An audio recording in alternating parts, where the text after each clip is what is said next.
Stone crabs are finally back at Bonefish Grill. Our favorite time of the year is here. Fresh off the Florida docks and served the way they were meant to be served. Chilled, cracked, and ready for dipping in our signature house-made mustard sauce. And they pair perfectly with our seasonal handcrafted martinis like our guest favorite, Winter White Cosmo.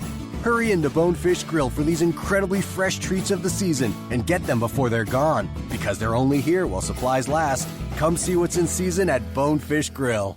Blog Talk Radio. What's going on, everybody? This is the one and only Romey-Mak. Welcome to Romey-Mak's 2 Cents on a Wednesday, where we talk about any and everything and give our 2 cents. This week, a little scheduling conflict, so I want to do the show, in the middle of the week to make sure I still hit you guys, with the show for the week. I want to stay on a consistent basis with that. Hope everybody had a good week last week. A few things to get into today. Obviously, the topic of the episode this week is called Racism, Materialism, and Sex in America. And, I'm waiting for my co-host to call in so we can get this thing rolling. But a couple of things want to touch on. I saw on the internet. It's pretty tight. These are actual people, and I guess the thing is called the Chuck E. Cheese challenge, where they move just like the robots and do at Chuck E. Cheese. So it was pretty cool to see them actually move like that. It was just actual people moving in the same instance as as you would see at taking your kid to Chuck E. Cheese or something like that. So that was pretty cool. Not to touch into sports with too fast, but while I'm waiting for my co-host, I'm going to talk about the internet giving the Dallas Cowboy fans pretty much a bad rap for the simple fact that they finally lost. And it's like, are people sitting around just waiting to hate? It always seems that way. Such as Charlemagne the God situation where he came out his mouth wrong about black women having a platform, and then it's just like a lot of people that that even was rocking with him just came out and just almost disowned him, and sometimes that's how people are. But what you want to do is obviously not hate. It's not necessary. So let's see what else is going down. Yeah. Sorry about that. Sorry about that, folks. Take a look at the list of things, what we're doing here, and not exactly sure where my folks supposed to be here on the show. They should be calling in really soon, but I guess keep rambling until we can get them on. What else happened this week? Well, Christmas is getting closer, so I hope everybody's out there getting the Christmas list done. It's that time of the year where obviously want to give things to those that you care for, and even some folks at your jobs where you don't really care for them, but it's kind of like a requirement for you to get them something for for around the Christmas time. If you guys have like those things where you put your name in the hat and draw a name, and then you end up getting that individual something.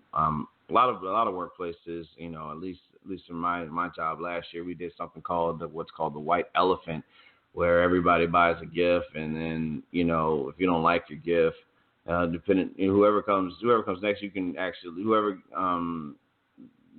comes next, you can take the next gift or something like that. It was okay. I didn't really care too much for that process, but it's a good thing. It provided a lot of laughs, for the workplace. But yeah, that's what's going on with that. Let's see what else is happening here. So J. Cole album came out. Ab-Soul's album dropped, and it's been topics on toxic. What the hell is that? But topics on the internet, whose album was better, whether it was J. Cole or whether it was Ab-Soul. I haven't listened to Ab-Soul's album just yet, but I'm a faithful J. Cole fan, and he did not disappoint. It was an interesting concept for him to talk about. It seems like he's depressed. It was just an intricate look in him looking at his life and then his friend's life, You know, it's in a letter to his daughter, and it was a very good album. Very good album. You should definitely check that album out. Let me see here. What's happening? Let me try to get see what's going on with the team. And,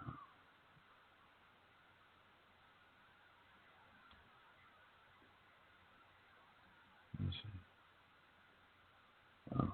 Dead silence on the air, right?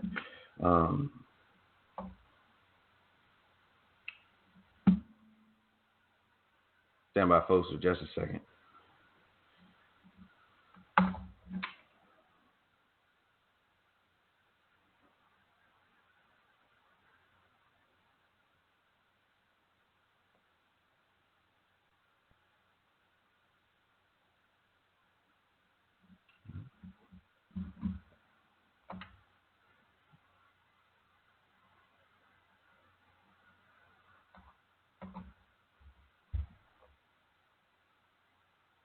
Yeah, so we had slight technical difficulties. I hope anybody didn't turn off the podcast. It's still running, but yeah, we had some slight difficulties trying to get the co-hosts on the air, and that's one of those things. We're gonna work through this. People that are fans of the show, true fans of the show, understand that. But yeah, we're gonna keep this thing moving. Finally got Joe Sneaks calling in right now. Let's see what's going on with the guy. Hold on for a second. Joe Sneaks, what up, man? What's going on? What's up, everybody, man? My bad, man.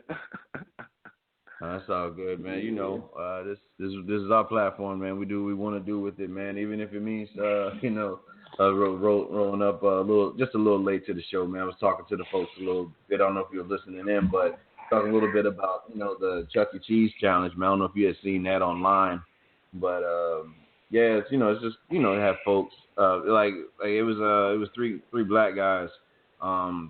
They were actually moving like the little robot things that Chuck E. Cheese moved, man. It's pretty cool, man. I look at it as like a form of breakdancing. Oh, okay. Yeah. Okay. That's kind of dope, yo. Yeah. Ebony said she was gonna be able to make the show, man. So I'm pretty much just waiting for that to go down so we can get that going. Okay. Them robots used to creep me out back in the day. Yeah. Yeah. My cousin used to be afraid of them, man. Used to be afraid of those, of the bird. I think all of them actually. They come in costume.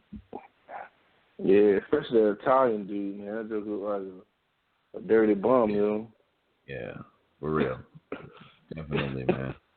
How do we do this thing? Oh, this is how you go live. I'm gonna try something new, man. I'm actually gonna try to go live here.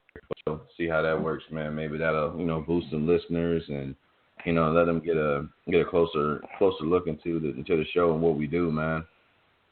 Okay. But yeah, let's we're gonna jump into the gist of everything right now, as far as with the topics that we have in line. I know you said you wanted to speak on what was it? What you went through this weekend with the Space Jam release. Yeah. So yeah. So we'll get it. We're gonna get into that. Let me see what's going on with Ebony. She's messaging right now. Okay. All right. She said her Wi-Fi is being dumb, but ain't no thing. We're gonna get into it. What we'll talk about with you, Joe, and hopefully she's listening in, is like which as far as relationships goes, man. What type of sex you think is hotter, bro? Makeup or morning sex? Man, morning sex, man.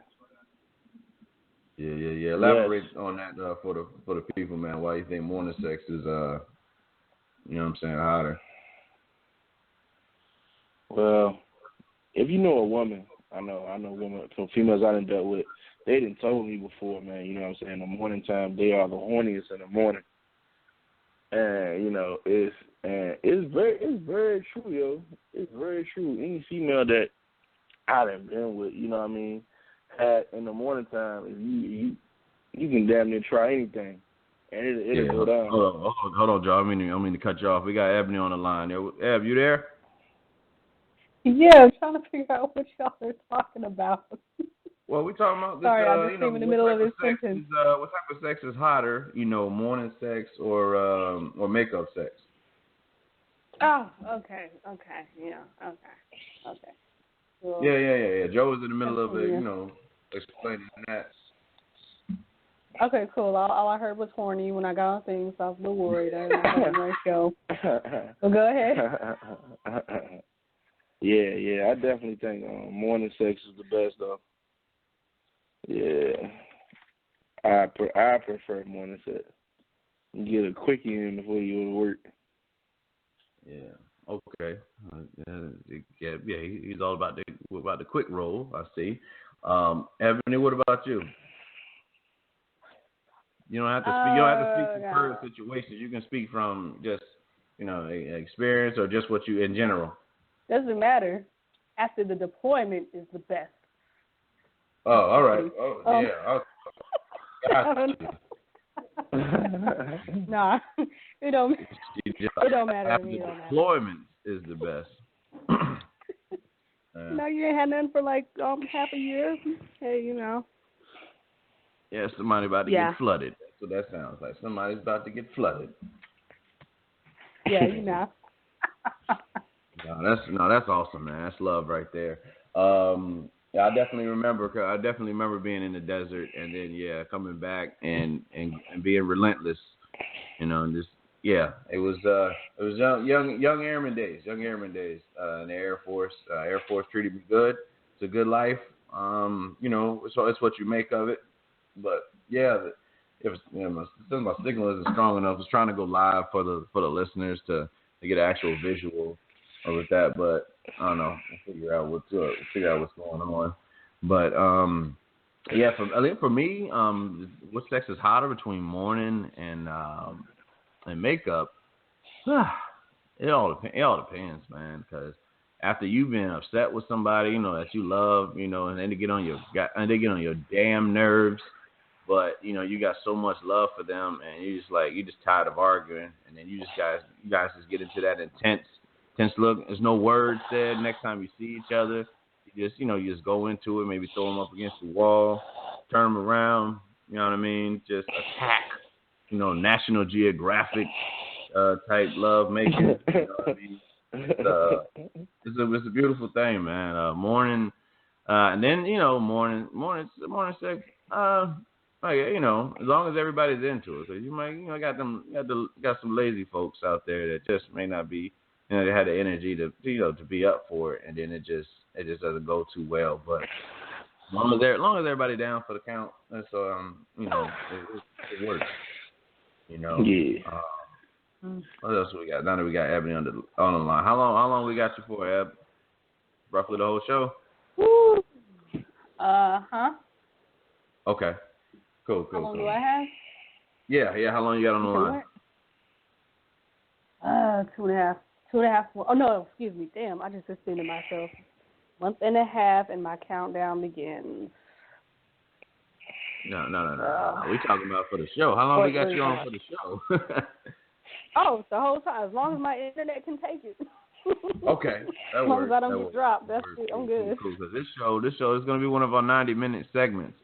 I was trying to fill it in as much as possible earlier. And listeners listening in, you probably noticed there was like dead silence for like a solid maybe minute or so. But I was trying to get some technical difficulties working.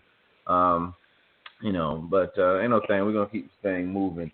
Got another question for you. I got Ebony on the line here, and ladies that are listening.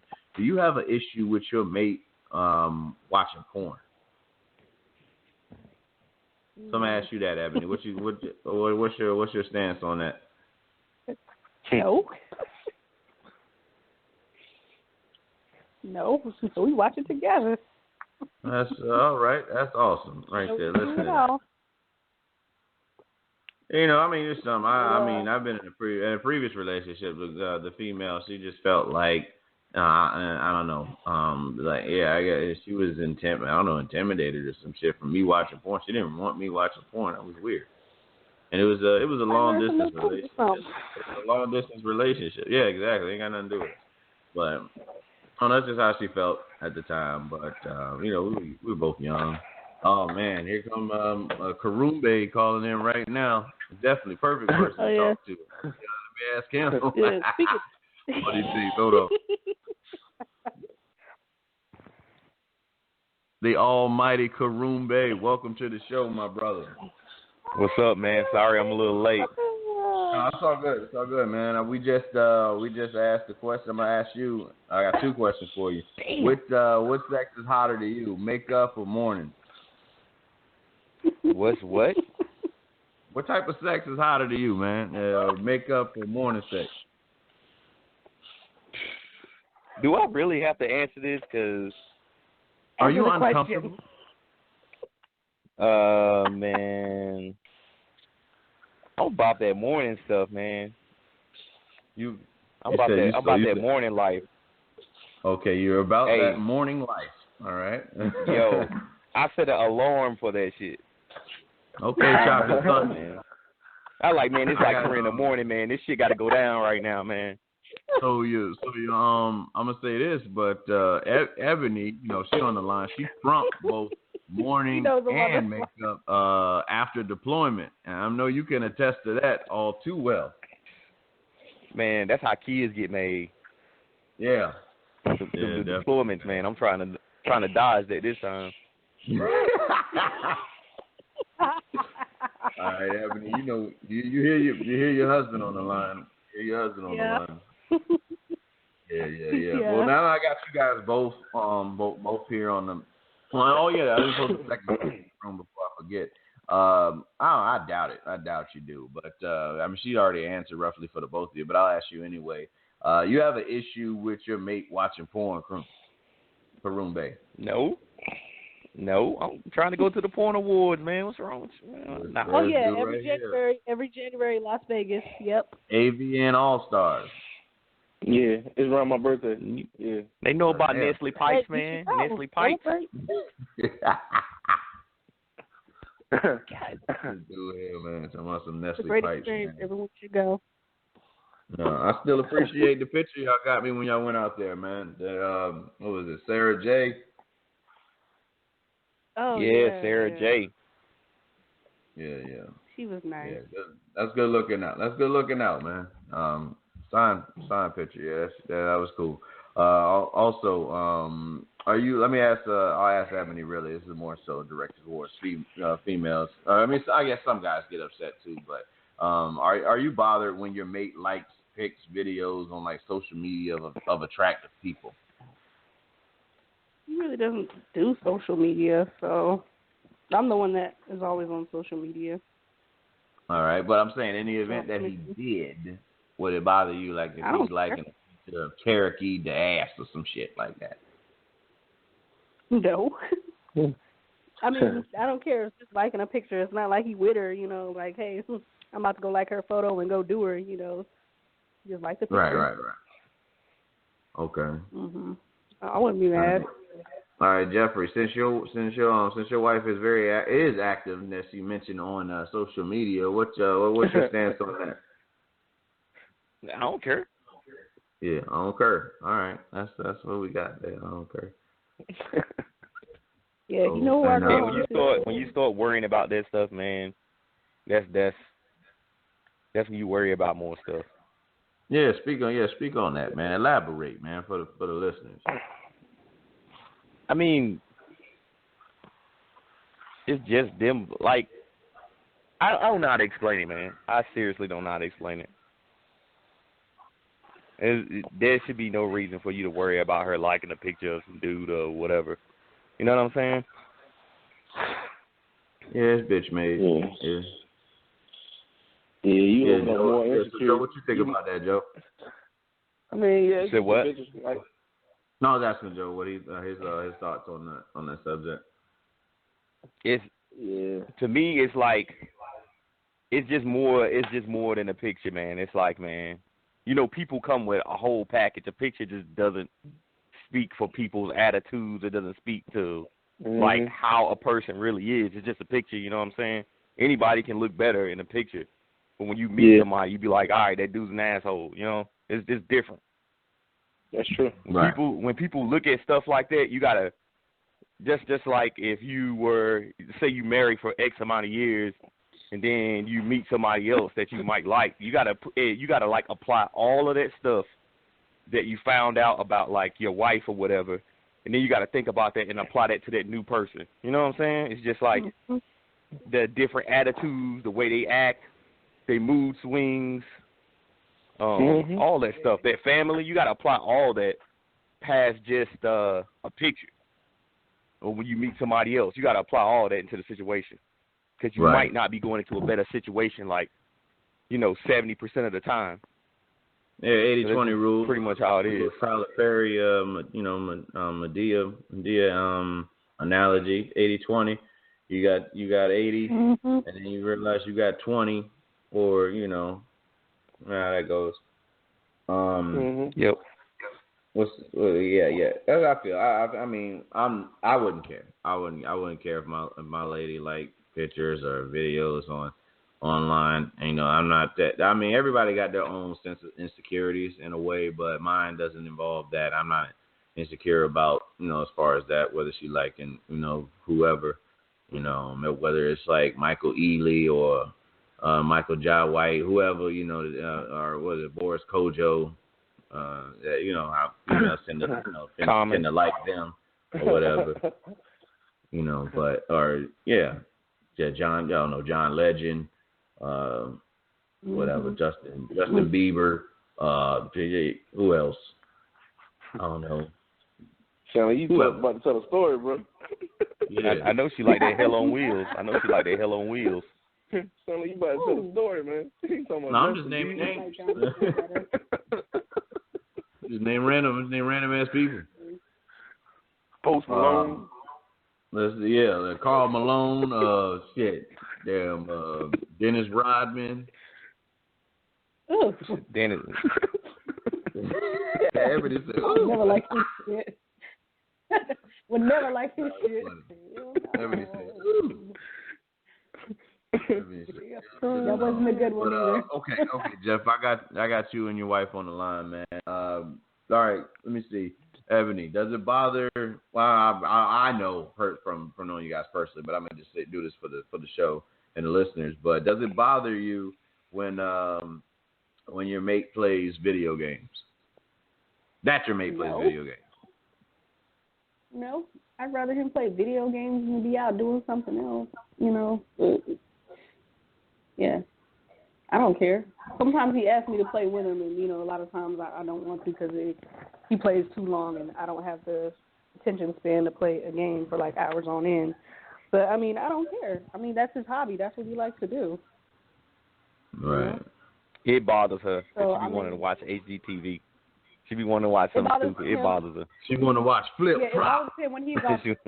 Well, he has a man cave. He has a man cave, so there's no reason why he can't be in his man cave playing a game versus in my spot. You know what I mean?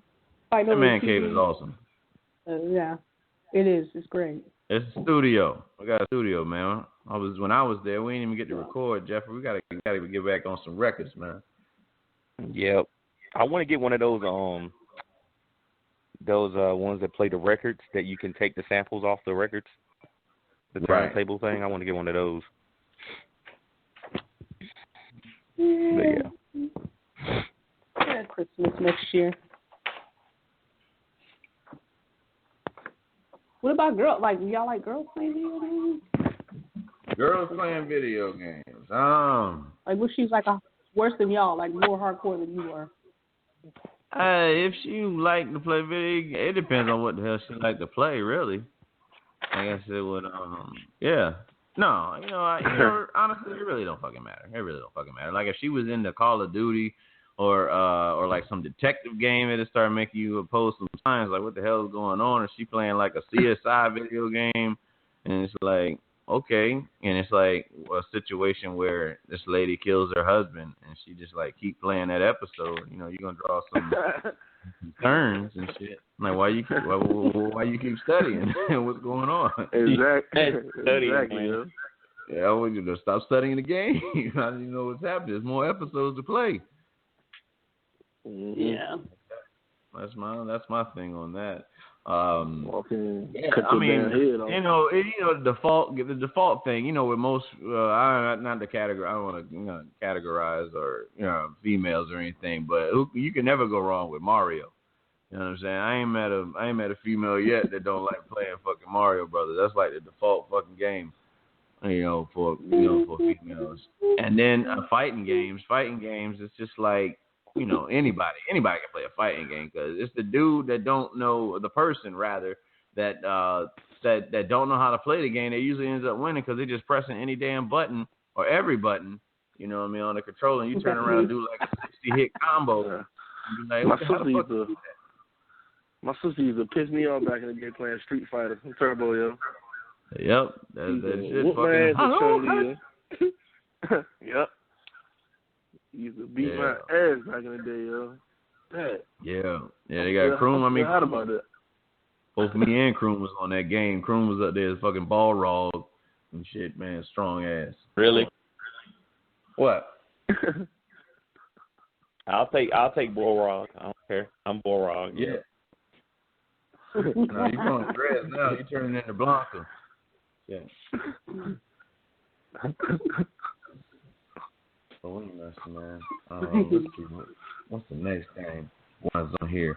Joe wanted to tap into what went over the weekend, man. So I'm gonna give the floor to you, bro. Let you do what you do, man.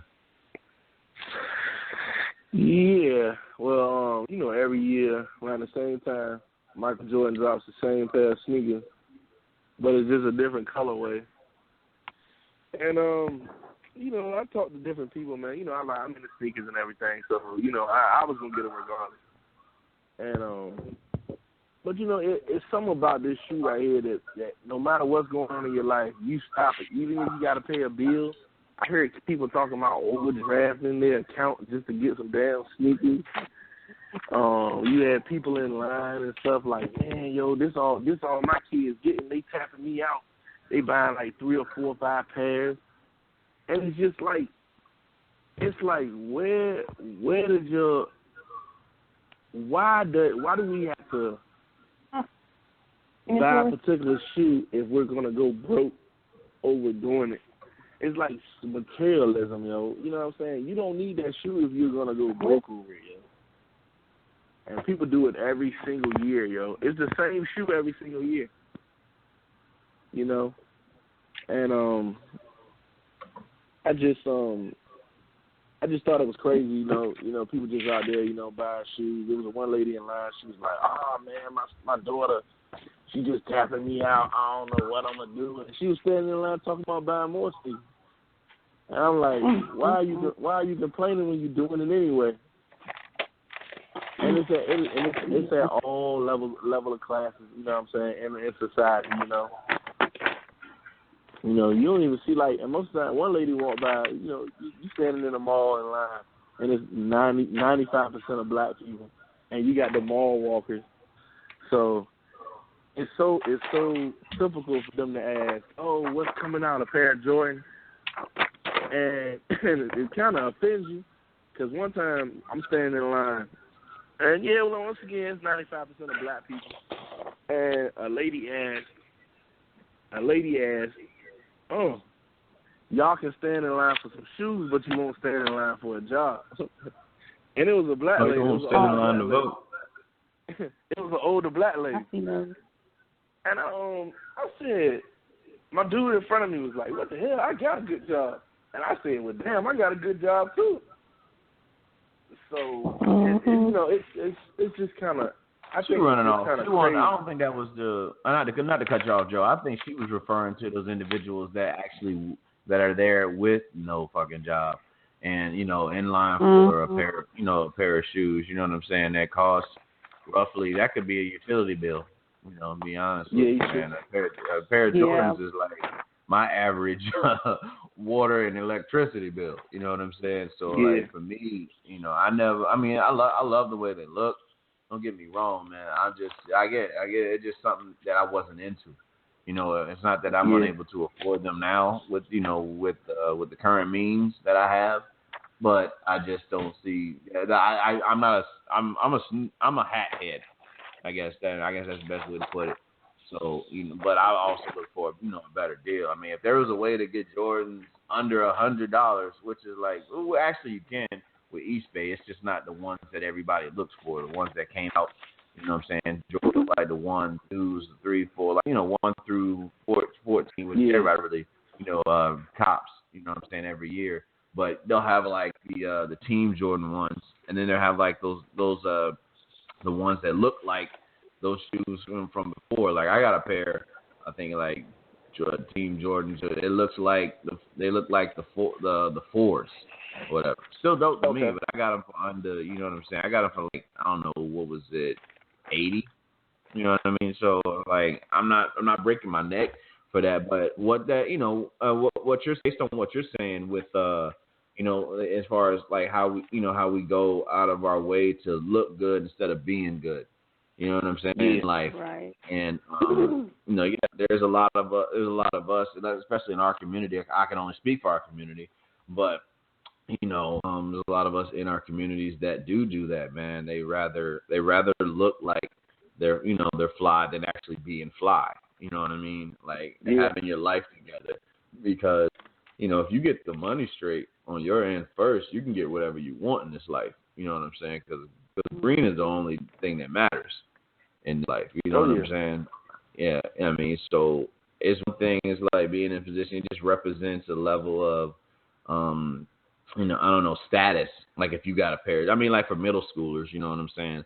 I get being a kid and wanting a whole list of things. You know what I'm saying? You had the Jordans when you were like in the 7th grade. You was cool as shit. Don't care who you was. Who you are. Who you were. But as an adult, you have to look at your situation. A child doesn't understand that bills need to be paid, man. So they might have to hold out and understand that at least you got lights. You can be cool as shit with your Jordans, but if you sit in the dark, you look real dumb as shit when you go home. You know what I'm saying? So it's just one of those things where you as an adult have to understand what's important. And the thing is, those same kids, you know what I'm saying, that may not come from a family that has a lot of money, that thinks that getting these J's every year is the thing to do. Somebody's got to break that, or you're gonna grow up and become that adult that does that same shit. You know what I'm saying? Yep. Like at least for me, I never in my family. I mean, we weren't rich by chance. But we had. I mean, I believe we did well. I think my parents did well. You know what I mean, as far as money goes.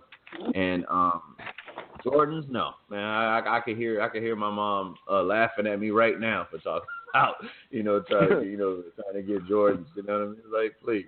I didn't even have the grades. Excuse me.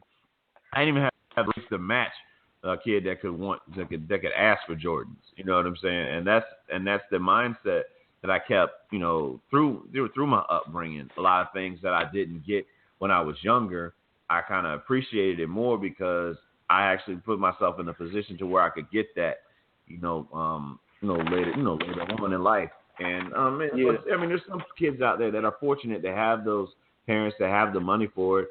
And then, they don't really care too much whether they got good grades or not. They'll go out and get them the stuff that they ask for. You know what I mean? And that'll shape you into the person that you become to this day. You know who you are. You know what I mean? If you obviously, we know people like that. We've known people from back then, and that's just my case on that issue. That's a good thing, man, right there that you brought up, Joe. Very, very interesting thing. I wish. Maybe if obviously there's more money in what Mike. I mean, Mike knows who he is. Brand is going to sell regardless. Just why he hasn't played. He hasn't played since 2003, and the man and still they do like this. I promise you, sell every year, man. Every fucking year. You know, I mean, there are some athletes like you remember Stephon Marbury and Shaq. They did, you know, they put their shoes sold at Walmart. But who's gonna go to Walmart? Who's gonna go to Walmart? You know, it's just again, it's a status thing. You know what I'm saying? Like, why would you like, man? I ain't going to Walmart and get no damn. I think the Starburys were actually sold at like Foot Locker and stuff too. But yeah, they were like cheap. They were under like Shaq shoes were sold. You know, the Reebok ones were sold at Foot Locker and stuff like that. But you know, Shaq, he talks about it on his podcast a lot, man. How I think he went somewhere and like this one kid, he wasn't able to afford shoes or something like that. So what he did, he was like, all right, so I'm gonna put a shoe, you know, at an affordable price at Walmart. You know, so you know he got his Shaq shoes like that. Imagine if Jordans were sold at Walmart. Walmart would. Actually, I've seen something where like they were Jordans online. I seen something where somebody was joking. I guess I don't know. They were selling Jordans online at Walmart. Yeah, I think that's no, you heard about that. They got Yeezys and everything. So that's not real. Yeah, they do. Yeah, it's legit. Walmart taking over the game, yo. Yeah. Is it how much does it cost though? Is it still like how much they would normally cost? It's still regular price. They still regular price. Man, we get it some time, man. A little more. I would say next year's goal, man. I want to try to have merchandise for for Romey-Mak's 2 cents, for merchandise for Joe Sneaks, merchandise for whatever, Ebony. Whenever you get back, Ebony, we'll talk more as far as like getting this podcast thing rolling for you as well. And the same. Hey, you know what's funny, man? You know it's funny that like niggas study Jordans like it's a bar exam. Yeah. Like they can tell you the stitches on the shoes. They can tell you like it's a level of because not to go ahead, Jeff. I don't mean to cut you off, man, because I was about to explode on that one. But go ahead. No, I'm just saying they just tell you what, like the stitches. They can tell you like the number. They can tell you the color. They can tell you like how the inside of the. I'm like, come on, bro. What that means to me is what that means to me, Jeff, is that that's something that they're interested in. That's what I take from that. I'll play devil's advocate on it. That's something you're in. When you're interested in something, you can tell me a whole lot about it. You know what I mean? It's just sad what the interests are, and like our interests aren't into like building up, like the community, or building up ourselves. You know what I'm saying? Creating a family business, something that goes on for generation and generation. We should be doing that. We're a little doing behind. But you know there's too many people that can tell you that, though. Yeah. There's too many people that can tell you that, though. That's the bad part about it. Yeah. Yeah. Yeah, I mean, our community, I mean, we have to do, I mean, there are some that are doing it. I'm obviously not discrediting them, and we appreciate them for doing so. That's setting the bar that that high, that for us to be successful. But as far as like those that are into stocks and bonds, or what I'm saying, investing and we need to be beginners for that stuff like such. You know what I'm saying? I'm novice to it. I'll be honest. But it's something that obviously that we probably should collectively look into as far as making more money and building interest off that money. You know what I mean? I invest. Yeah. We need to be. Yeah. Okay. I also want to talk about what racism and how it affects our life individually. Going through. I'm gonna start with Joe. I mean, yeah, I'm gonna start with Joe. As far as how does it on a daily basis, how do you feel like racism affects your life if you face any, if any? Lil Wayne, you know what I mean? Wayne was high that day, but he said racism. He's not affected by racism. Well, I work at Newport News Shipbuilding, and in the fab shop. And when I first got to the shipyard like 8 years ago, when you'll go around the shipyard, you'll go to a class or something like that, and they ask you where you work at, and you be like, you tell them the fab shop. They be like, oh, you work in the country club. You work in the country club. And he was like, "What you?" It was kind of like, "What are y'all talking about?" It's like joking. And until recent, I never knew that back in the day, it was real racist in my shop, yo. some of the black dudes used to say they never cut through the shop. They used to go straight to the job. It was like the shop was broke down into the different divisions. They used to go straight to their jobs and stuff like that. Didn't cut through. You had water fountains that were separated, and bathrooms that were separated, and different stuff like that. And that it just changed recently. It's just the 70s, you know. So it was like, man, it would kind of hit me like, dang, man. And then some of the same people that's in the shop, it's a few of the same people that's in the shop that was working back then, you know what I'm saying? And you kind of, when they talk to you and smile at you and joke with you and stuff, you kind of look at them like, I don't know. You know, is this genuine or is this country club talk, you know? So that's how I deal with it every day. But, you know what I'm saying, directly towards me, hell no. I don't take none of that shit. Yeah. Okay. Well, what about you? What about you, Ebony, over there in the desert? Speak on as much as you can. That is on a daily basis. What you experience. I mean, I've gotten it from family and other people, like being in the military and stuff, and from my own family. I got relatives. She don't like you because you're too dark. So I've seen it from both sides. You could be racist against your own. So it's not just the whole black and white thing, first of all. A lot of people think it is. It's not. The main thing that I feel like military-wise, mostly my hair. I'm a natural, so people are always going to say stuff. So, I get it a lot. And there's times where I just have to threaten them, be like, hey, I'm going to go to Indio. Say, hey, y'all play the card, certain things, I notice how certain people act too as well. Like I can tell it's racism, but you don't say nothing about it. But it is just based upon how you're treated by certain individuals, and then you watch how they treat other people, and you're like, well, wait a minute, you just got on me about this. This person did the same thing. And then when somebody, like this person of color does that, it's a whole different story. So I kind of pay attention to that, and like I listen to people's conversations and how they talk and how they react to certain stuff. And I kind of tell, like, yeah, you got to tolerate me because I work with you, but, yeah, I know you don't like me because, I'm black. But, I've been called a couple racist words from another black person. So, this was back when I was younger. And another black kid, and this is, back then, I wasn't allowed to say the N-word, But, the kid called me, he started just, all this racist stuff, and I'm looking at him like, are you serious? Like, what is it? So I don't know. It's, like I said, I get it from both sides. Like, even my own family is like that. Just like he's talking about the whole country club thing.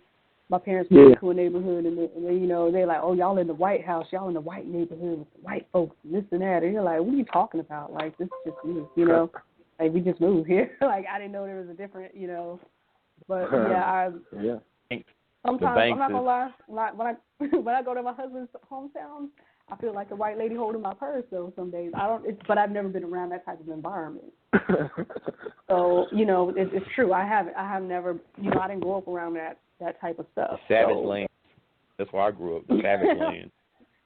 Harambe. I've never, but like I said, yeah, racist, it's on, I see it just from comments that people make and stuff. You be like, I thought we were cool, but now that I see how you really are, it's just little things that you got to pay attention to, you pick up on. You might think somebody's cool to you, but it's not. But, just a little side or walk in on somebody saying something crazy. Man, like slick talk, I'll smack the shit out of somebody, Yeah. Yeah, flip up and say something wrong, and you'd be like, "Whoa, wait a minute." Exactly. Okay. Like, where'd that come from? Let me get to Mr. North Carolina, Mr. Petey Pablo Karumbe. What do you face on a daily basis, man? As far as like racism. It's not really that crazy, but man, I swear those tags on my car get ran like at least once every 2 weeks by the police, man. Oh, once they will freaking run and they always in the same spot. And I'm like, I know you done ran my tags earlier. They'll run them, and then they'll like follow you all the way to base I had people follow me to Chipotle, bro. I had a police officer follow me to Chipotle. And I parked, and then he left. I'm like, really? I can't get a burrito? Like, man, trying to get a bowl. Trying to get a bowl. I can't get a bowl, bro. I can't get a bowl. Damn. They do it every 2 weeks, man. God damn. Yeah, they do run my plates a lot. Omaha is like, man, the cops out there, man, they be like, you black, they gonna follow you, bro. Once you hit Bellevue, yeah, they still bother you too. It's just, I don't know. They ain't got nothing else to do in Bellevue. I know that. But, yeah, it's crazy. Okay. They will straight follow you. If they think you in a nice car, they will straight follow. They will follow you to the damn grocery store. Yeah, I can attest to that. For me, racism affects my life. I think more. It's as far as workplace goes, it's the type of jokes that are being said. You know what I'm saying, from somebody that's not of our community. That's they always got that bold ass dude that that's willing to say something that's some borderline racist shit, but for the sake of me being mature, you just understand that ignorance comes in all shades. It's not just what the media makes it out to be, like we're the only ignorant motherfuckers in the world, when clearly that it's everybody's drinking from the same well. You know what I mean? And that's just what it boils down to. My experiences. Actually, Kroom was with me when this happened. This is in the Air Force, man. We went into. You remember when we went into FYE at Santa Rosa Mall and Fort Walton Beach. Me, you, Ashton, and G. Shout out to G, man, if he ever listens to this shit. We went into FYE, and I think Kroom pointed at like somebody on like a DVD or something and said it looked like Ashton, and we started laughing, right? And then the fucking associate comes over and he was like, "Hey, you guys got to leave the store." For what? Why do we have to leave the store? Mind you, we're 19, 20 years old. What did we do wrong? We laughed loud in the store one time. It wasn't a repetitive thing. You know what I'm saying? So what reason did we have to leave the store other than the fact that we were black? You know what I mean? And we're young. Yeah, we were young, and when you're young, if people try to tell you what to do, you got that rebel stage, like, "Nah, man, fuck that," and all, and all of that. You're sitting. I can see us sitting outside FYE. I'm just talking shit. Obviously, I'm not gonna do anything because we didn't do anything. We didn't go do what we were supposed to do, and that was to contact the management, above them, not there at the present store, but like contact their boss and let them know that we were racially profiled, for being black. You know what I mean? And it's just one of those things, man. I remember playing a video game, man. I was playing Call of Duty, and I'm novice at that shit. I don't know how to play. I ain't really that good at playing Call of Duty. And this was Modern Warfare 2 for Xbox 360, I think. And I'm playing right on this. I'm playing with them. I'm just playing on on a random game, just hopping into a game. And then I know for certain they were white guys. They were white guys or whatever, and they just saw me doing some dumb shit like on their team, and it was like this stupid nigger, and they just kept saying nigger, and I was like, everywhere, man. No, that was the first time I ever experienced that shit, and I'm not gonna lie, it fucked me up because I never, you see shit on TV and you see shit in movies, but I never thought that shit. I'm not gonna say I didn't think it would ever happen to me, but it was wild that it was happening right then. How much confidence. And this is pre-Trump shit. This is 2009 or 2008. I be 2009 when I won this game. And they probably had some young kids, maybe like, I don't know, in high school, or they probably were high school, or maybe just got into college. But yeah, it was like, this stupid nigger was, doesn't know how to play the game. So I'm like, wow, okay. So that's what it is. You know what I'm saying? You know, that's that level of ignorance, you know, that's being represented right now. And look at I'll give one more. I'll give one more scenario.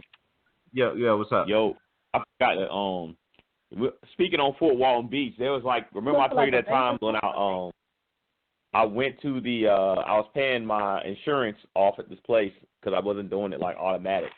I went to the bank across the street to get some more cash, and there's a jewelry store, mind you, by my insurance place. So because I went to the bank, went back to pay my insurance, like I had to go back and forth. They called the police on me and told the police that they thought I was trying to rob the jewelry store. They thought you was kidding. And the police officer, that happened in Fort Walton Beach. The police officer actually told me that. And then he followed me all the way to base. Wow. So Fort Walton Beach is like, I don't know what it is, man, but I had some bad experiences with stuff like that out there. When I was up there recently for my uncle's retirement, you know, shout out to Uncle Tracy, man. I love you so much, man. It was Trump Central around that motherfucker. And I'm not saying anything against anybody that, you know, is an advocate for Trump. You know, not everybody that supports Trump is a bad person. You know, I'm definitely not, you know, saying that. I'm not saying I support him. I'm not saying that I don't. Yeah, I am saying I don't support him. I'm just saying that anybody that does support him is, you know, not the devil or anything. But, you know, man, there was a lot going on. Incident that happened on me in Orlando was just it's me and my lady, and we, you know, we're driving around, you know, in Orlando, and I you know, we're gonna meet up with some friends of ours that were you know, from Miami that were in Orlando as well, and I messed around, and this is right after the Trayvon Martin incident. You know what I'm saying? And I might have even talked about this before on podcast, but fuck it, y'all getting it again. We were in downtown Orlando, and I made a wrong turn, like down the street. Like the street was open, but I didn't see at the end of the street it had a cone. Why not put the cone on both ends of the street? That way nobody drives down there. So I drive down that way. The cop sees me, and, you know, light goes on immediately. You know what I'm saying? And this is back when I had my Nissan, whatever. So I got a whole bunch of military banners all over the car, you know. And he comes up to the car, and he's all combative and shit. He's like, you know, you're not supposed to turn down here, right? And I hit him, and I had to hit him with with politeness. I didn't know that, sir. I didn't see that. And I was like, no, sir. I didn't mean to turn down here. I didn't know we weren't able to turn down here. I just saw that. It was like, okay. I was like, well, we're out of town. We're from out of town. We're looking, you know, trying to find parking. And, you know, so immediately, and once he saw that I wasn't going to be combative, he was like, you know, just do me a favor, do a 3-point turn out of here, and I'll let you through. So I'm like, all right, cool. But imagine if I would have been like, man, look, bro, that shit was open, man. I turned down. Yeah. And what would have happened? Yeah. You know what I'm saying? Like, why is it? And I have to be mindful of that based on my race and how things are in America. That I have to be mindful of that shit. You know what I'm saying? That's the wild part, because somebody from another race, you know what I mean, can probably tell, look, pal, you know, I didn't mean to turn down here, and then it won't go as far as, you know what I'm saying, on average, it's not going to go as far as it could go with, you know, within our community, as far as like that situation. Like, I'm not gonna lie to you, man. I felt some type of way. I got nervous. I was nervous. Not as I would say as fearful as I am right now with the increase of this shit going on, but I was nervous that day because, you know, I felt he could have easily pulled his gun on me and shot me right there. Yeah. Right there in front of my lady. And you know what? It probably nothing would have happened. Only thing would have happened, you would have seen my mom on CNN, probably, you know, with the rest of my family, and then we're going to wait a couple months later and find out it's a mistrial. Or, you know, he was at fault. Try to find something negative. He was at fault because he had a pack of Starburst in his car or some shit. Just some dumb shit to get off. You know what I'm saying? It's like, Them diabetes, man, them calories. You get killed over them calories. Yeah, pretty much. All them damn calories. Too much calories. But they different now though. Yeah. Yeah, they different. They different now when they pull you over though. They got them little cameras wrapped around their ear, yo. That don't mean they shit. still don't care. That camera don't mean a damn thing. I know out here, yo, they just as polite as a bug, yo. And this Chesapeake, I live by Chesapeake. No, I want to know what it's like. Chops get. It's like an Emporia. Oh, I ain't never got pulled in Emporia. I did. I made the mistake of getting pulled over in damn Emporia. Them jokers, they pop out the ground over there. Yeah, let me tell you, bro. You do not speed in Emporia. I know from experience. I damn near got reckless driving in Emporia. It was 60. I was going 73. He clocked me at 73 in Emporia. They don't let you do one over. I was fucking 13 over. And oh yeah. I'm surprised he ain't tased. Surprised he ain't tased your ass. Yeah, I know I had an experience. He's surprised he didn't tase him. He came up and laughed. I had an experience back in when I first moved to the U.S. Yeah, he came up and laughed. He laughed at me, dude. He was like, "Man, 2 more, I could have got you for reckless driving." I didn't realize I was going there, because I just moved back to the area. This is like when I moved to North Carolina back then. I was driving to take my daughter and my goddaughter to Ocean City. They ride rides and go on the sand and all that stuff. But yeah, he got me. I just got to Virginia state line. This dude pulled me over, 73 and a 60. Tell me, man. It's be surprised they make you part of the town. I got another one. Right. Let me see what else to touch on. And both everybody's listened to let's see. Yeah, both Jeff and both you, Joe, listened to J. Cole's album, right? Yeah. Nope. Yo, you haven't listened to it yet. I sampled it. I ain't listened to the whole thing. You said, okay, all right. You skimming through music, all right. Jay-Z talking about you. I ain't have time to be sad for fucking 30, 40 minutes. Man, you want to work out to J. Cole. No, I don't work out to no J. Cole, man. Get out of here, guys. I work out to my boy told me he worked out to Whitney Houston yesterday. I almost wanted to slap the shit out of him, bro. You should have. Wow. What, man?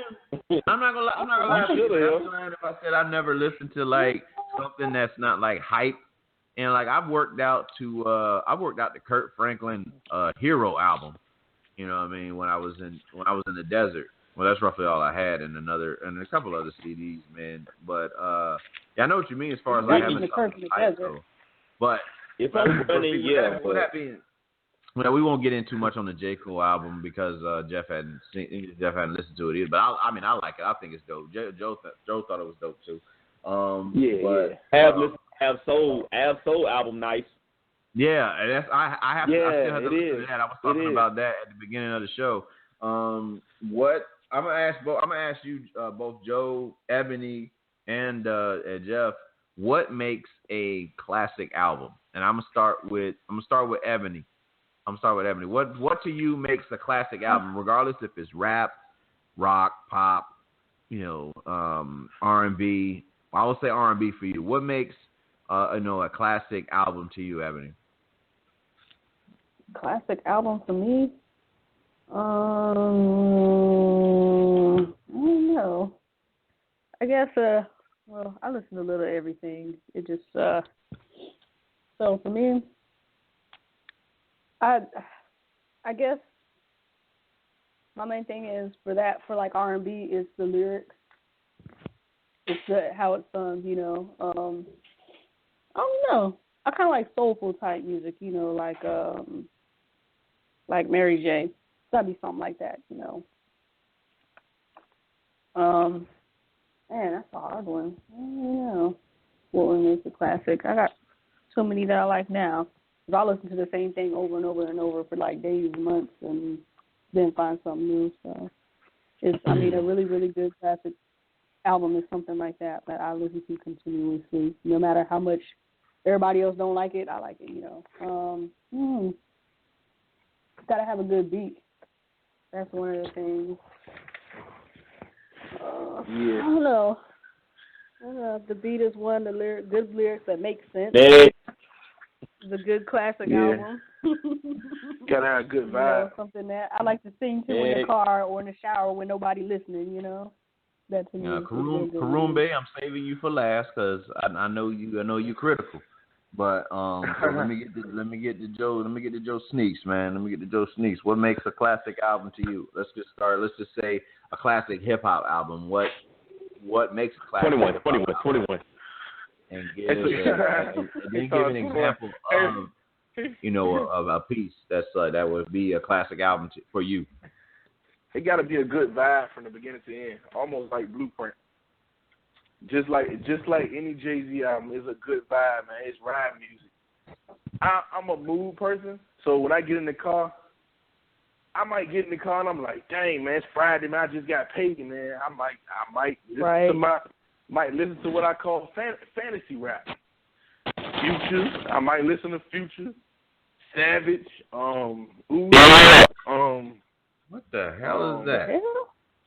I don't know Jeff, what that is that was. you? Jeff, you sneezing and shit? Yeah. No, I said yeah. And yeah, listen. I might listen to fantasy rap, but then you know what I'm saying. When I get into my intellectual mode, I might bump some Wale. That's when I bump the Cole, the Kendrick. You know what I'm saying? Ab Soul, and the whole hippie music. I get into that, but yeah.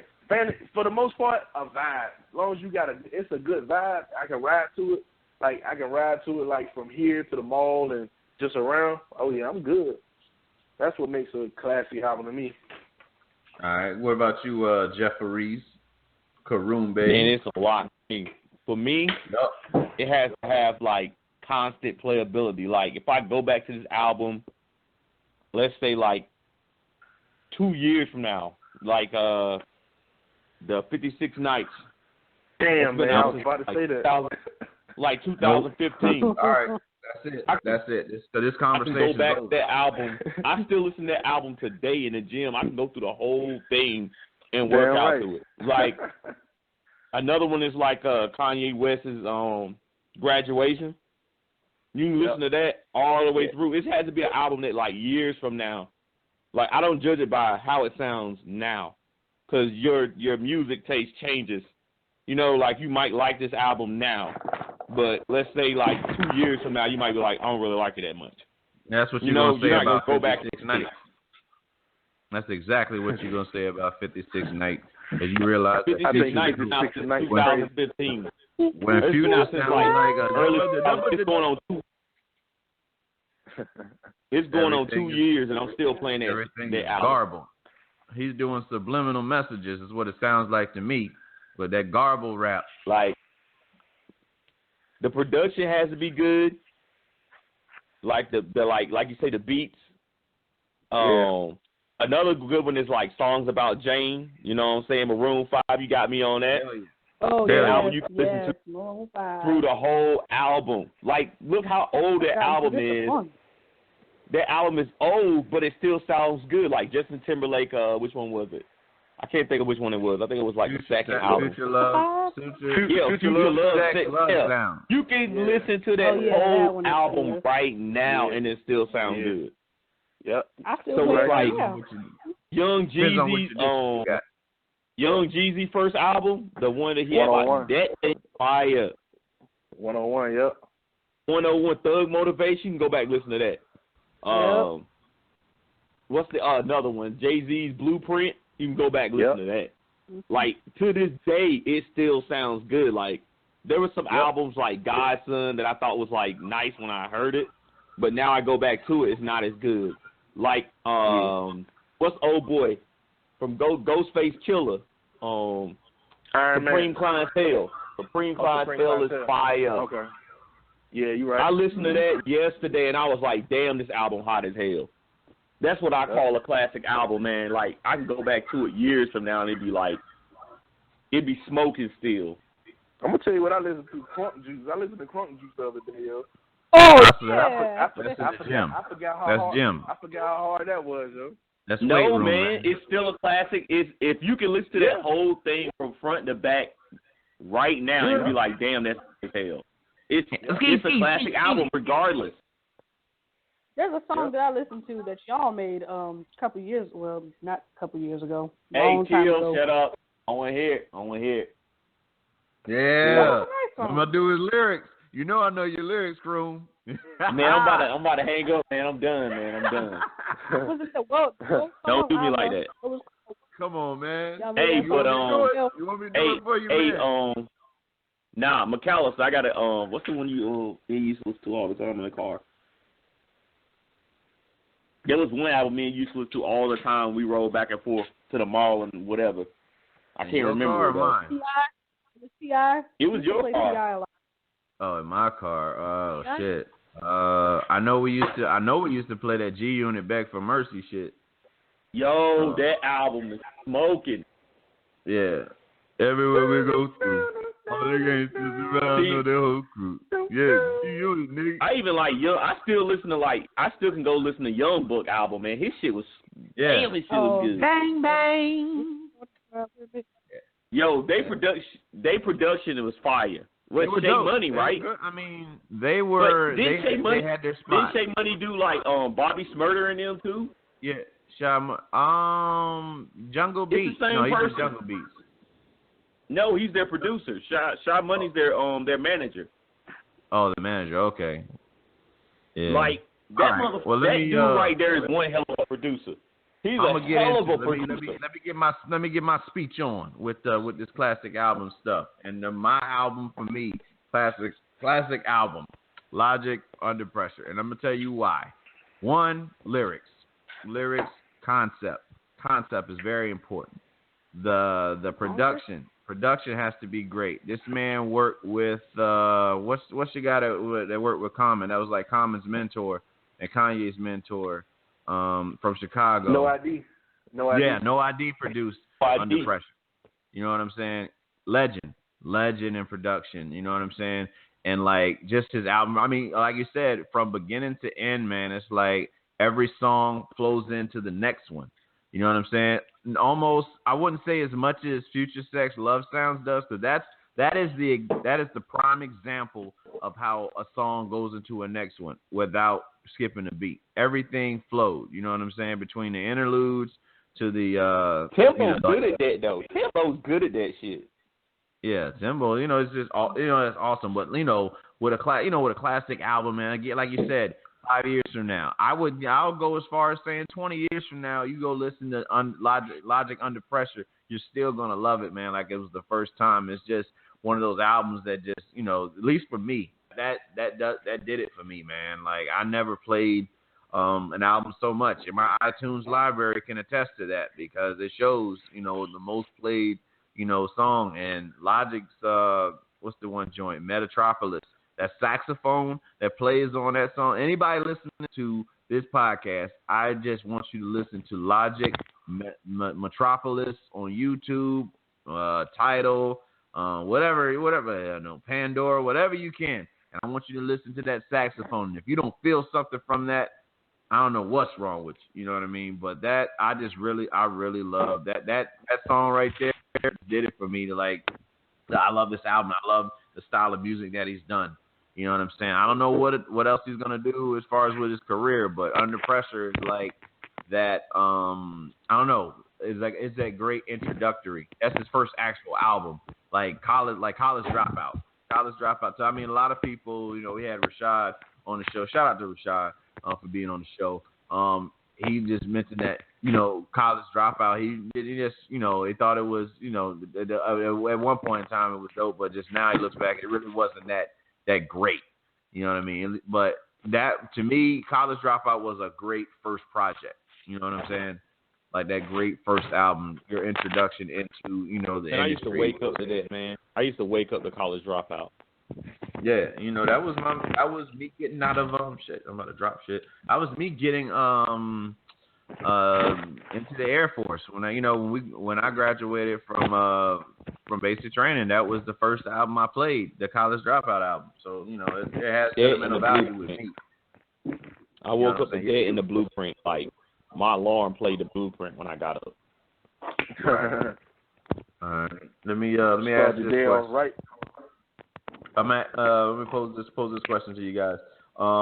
Who is your favorite villain or hero in a movie? You know what I'm saying? Like, I know me and Jeff, we watch a lot of mafia movies, or just like, or with me and Joe, how we watch, The Last Dragon and shit. Like, as far as Sho'nuff, or how Pacino was in Carlito's Way, or obviously the obvious Scarface, or say Robert De Niro in Goodfellas.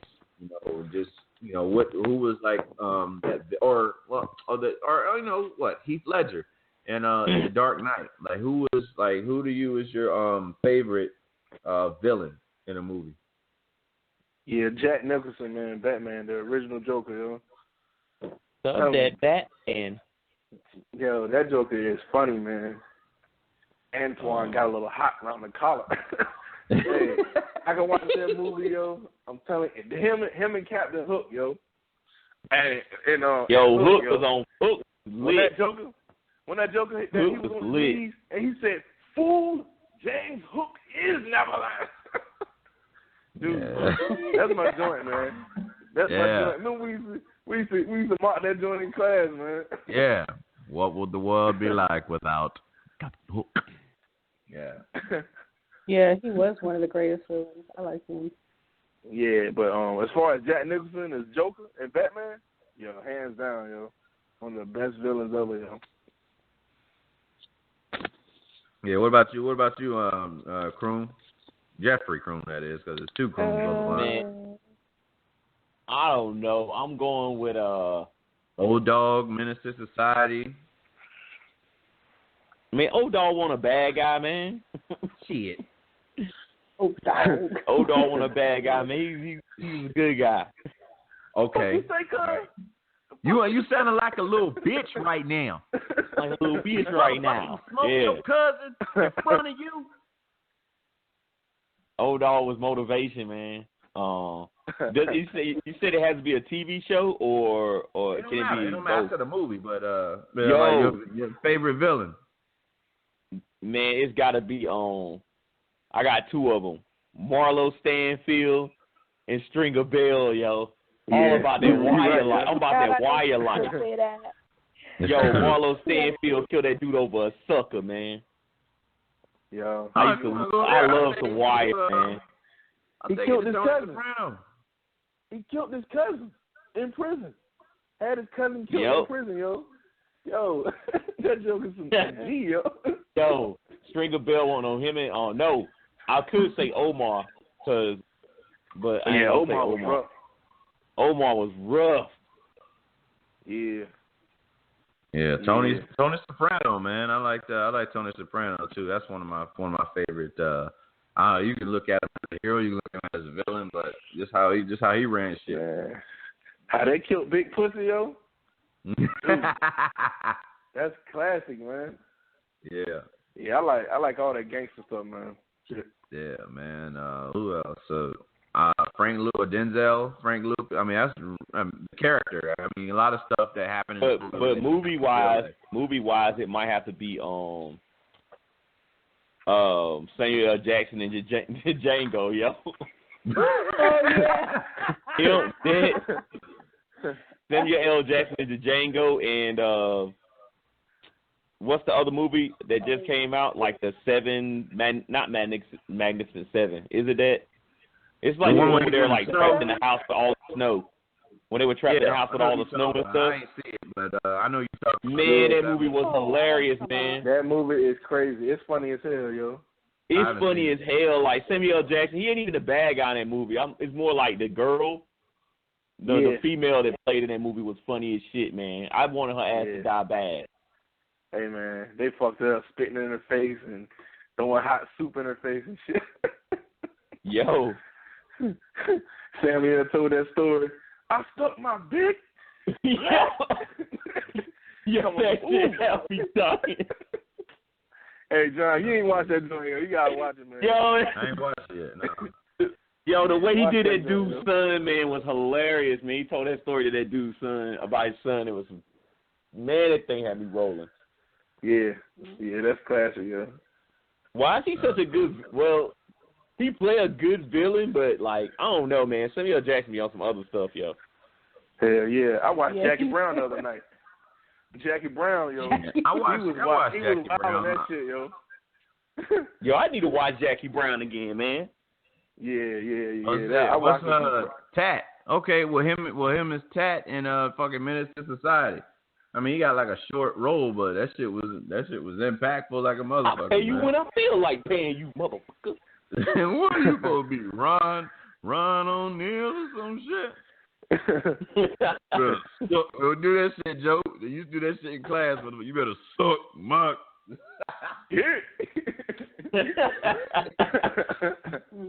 Tat, what the fuck? You owe me some money too? Hell no, but here you go. Shoot, man. Just shot it in right there. Man, I'm being rude, man. Let me give Ebony the floor. What's a favorite villain for you, Ebony? I don't really have a favorite movie villain. I can tell you who my favorite. Yes, you do. Yes, you do. It's Mr. Seeley.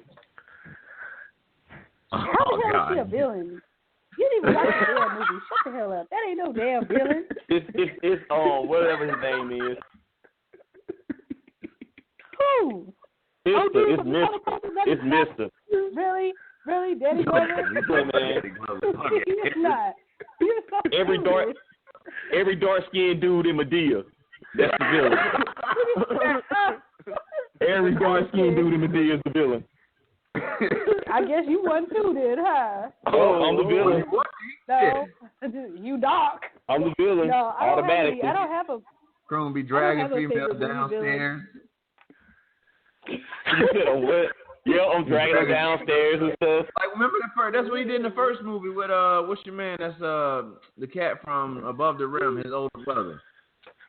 No, because they had that little light-skinned dude. What's that one dude in the show? I don't know. Shamar Moore. Some movie. Oh, Shamar Moore. Oh, that's. Yeah, Shamar Moore with cornrows. I don't know why. What are you doing? You don't look Never had take down cornrows. I know. He said take down cornrows. Hey, that's the new style now. Hey, guys are getting it done now. Guys are getting it done now. That was some thick ass cornrows.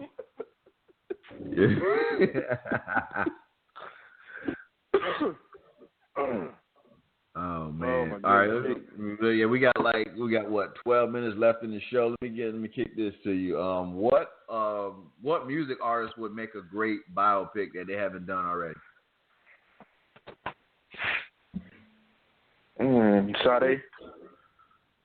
Sade, you think so? Yeah, because we don't really know much about. I don't know. I mean, she was good at keeping her life private. Can I got a name.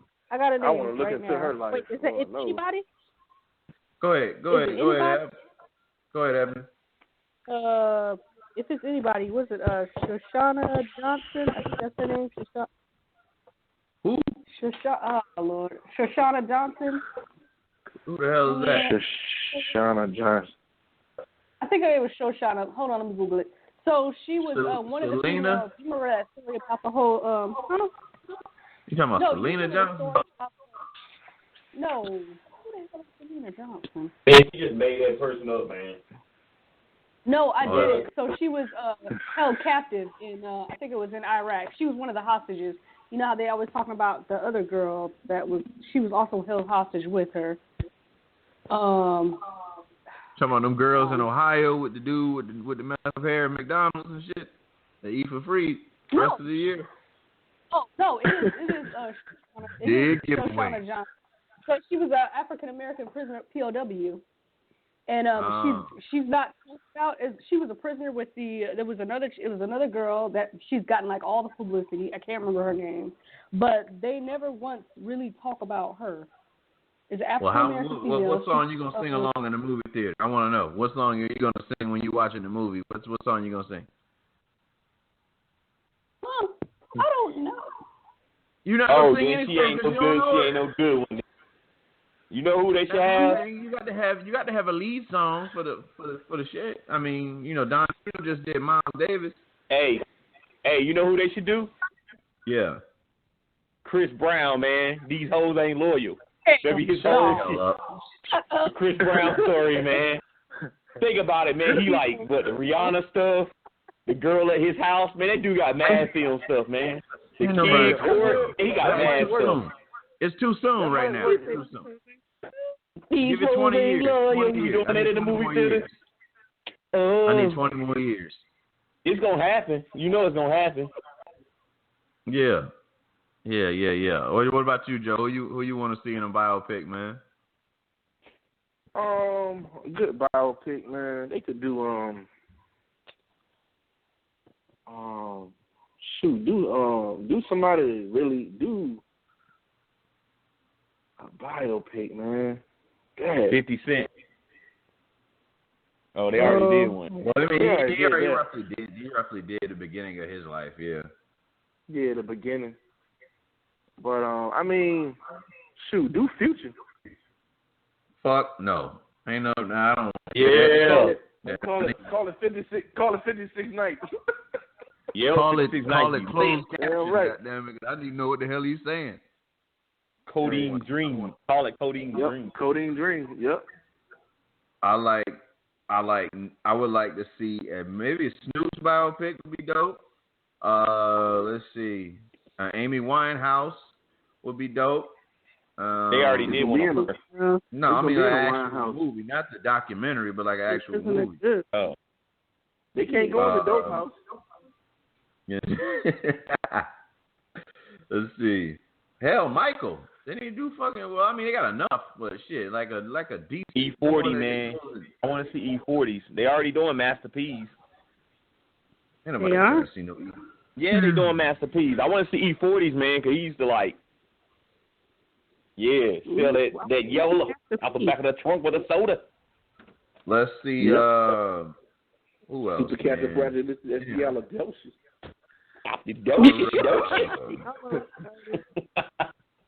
Like they heard Shaggy from Scooby Doo.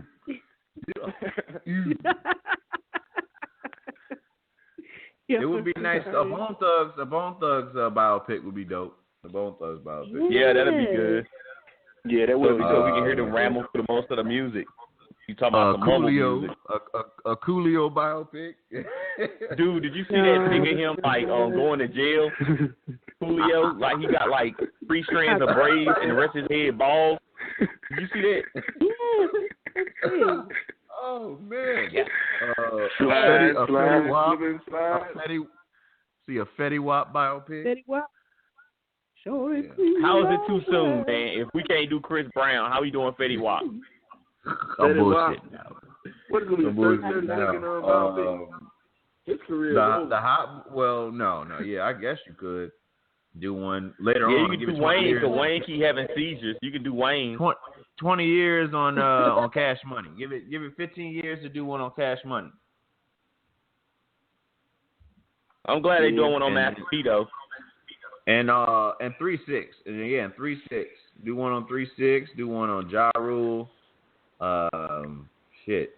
Ja Rule would be hot, yo. I would like a redo of Notorious. That'd be great. With the information we just recently received, with Diddy on Drink Champs talking about that Suge wasn't talking about him when he said the producer being all in the videos, all on the record, dancing, come to Death Row. Yeah, he said he was talking about Jermaine Dupri.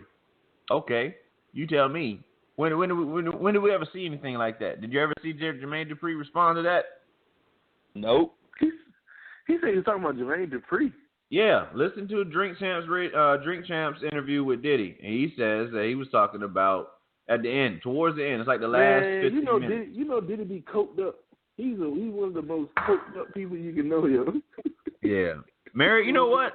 A real good biopic, man. Mary J. Blige would be dope because that lady has been once again coked up. Yes, she has. Oh, dude is trying to get her money. Lord. Yeah, she been through a lot, man. So like people like that. They're gonna have Casey and JoJo, and like Data Baby. They're gonna have Casey in it. Oh yeah, yeah. you definitely gonna have Casey and JoJo in it. Chris Brown Who gonna play play Casey and JoJo though? Who gonna Chris play Brown Casey play and JoJo? Devontae Singh. Yeah. They can get They the dude off the should do a biopic on Nick Cannon. Said Nick Cannon. What you think about a Wow. Nick Cannon biopic? A sucker in love. Man, they gonna have mad. Nah, man, y'all don't know Nick Cannon a pimp, man. Yeah, Nick Cannon stay with the he's being hoes. the pimp. He's a mastermind, man. You gotta listen like on some real shit. Listen to Nick Cannon's interview with Taxstone, man. It's on YouTube now. It's a great interview. I know you're a man. mastermind. You know how many shows he got on like MTV? If you look at the production, most of them made by him and Ashton Kutcher. He was awesome. What else did I want to do before we shut this thing down? Joe wanted to talk about the the hip hop on the younger generation, man. Go ahead and elaborate on that, Joe. Yeah, it's just that, us being older, it's I think it's good that you kind of school the younger generation on the older hip hop, you know what I'm saying, the original form of hip hop, you know what I'm saying. Like I said, there's nothing wrong with fantasy rap. Fantasy rap is okay, man, for the gym, for you vibing in the car or whatever. But fantasy rap, it really ain't real. I saw like that list. All right, take prime example. That list that you put on Facebook last night. The person that made that list can't be older than 25 or 30 years old. What list was it? Because that list that you put up there from that tip last night, that picked the tiers of rappers or whatever. Yeah. Mm-hmm. Yeah, that list was kind of bogus, man. Some people was in the right spot, but the rest of it was kind of like, all right, But I think that us being older, we should, you know what I'm saying, if you ride in your car with your younger brother, younger nephew or whatever, let them sit down and vibe to Biggie or Jay-Z or something like that. Just tell them to listen to it because, that's real rap. There's nothing wrong with being entertained by Drake. Drake is a good entertainer, but Drake don't have no bars like that. Drake cannot go bar for bar with Kendrick Lamar or J. Cole. Not Joe in real Budden, rap. for that matter. He couldn't even go bar for bar with Joe Budden would eat that motherfucker alive. He can't. Joel Ortiz and all them dudes. That's real rap, yo. It's an art form. I'm glad you said that because let me tell you what my younger squad said. My little cousins and their best friend, more so their best friend. Shout out to Tech, man. Tech said this shit. I laughed so fucking hard. He said that Drake is better than Jay-Z. See, and that's what they've been fed, man. I said that's what they've been feeding. They really think Drake is better than Jay-Z. You think you seriously think that? No. So you got to break. Listen, man. Listen. I don't want to hear anything. I know Jeff. Saying y'all keep messing with the mumble kid. Let the kids do their thing. But it's like it's historical, man. It's like a historical type thing. You know what I'm saying? Where you gotta see what Drake gonna be 20 years from now. That's what's gonna define this motherfucker. That's what I'm saying. But who Drake is really? could be, but on some real shit. But seriously, who is he? Who? I'm not everybody. Not everybody battles. But Drake has put himself in a position where he wanted to battle, where he wanted to do the the URL. He wanted to do he wanted to do the URL rap league. He wanted to do he went at Meek, but Meek didn't respond fast enough. You know what I'm saying? He was too busy getting money. But we live in an internet age, so they're gonna perceive that Drake won in a sense. You know what I'm saying? Like, but now we got Drake, to a point where Drake owns the internet. It's exactly. Yeah, Drake, you know what I'm saying? Tell the truth. He owns it. If you own the internet, you win your battle. You know what I'm saying? Like, it's different. The art form has changed so much. You know what I'm saying? Like, now it ain't even about owning a radio station no more. It's about owning the internet. As long as you got internet stands and fans, you win every battle, bro. Yep. I ain't with It used to be like, when you look at LL Cool J and Cannabis, he had the radio. LL had the radio, so officially LL won. It's not about that anymore. It's about, like, who owns the most fans on internet, Instagram, all that shit. If you got the fans there, you automatically win. Yeah. Right. Yep. Can't fight the fans, man. Not at all. Well, fellas and lady, we reached the the end of the show. Really had a great conversation today, man, about just about everything that we discussed between the racism in America, sex, materialism and all that. So I just want to thank you guys, obviously for being part of the show.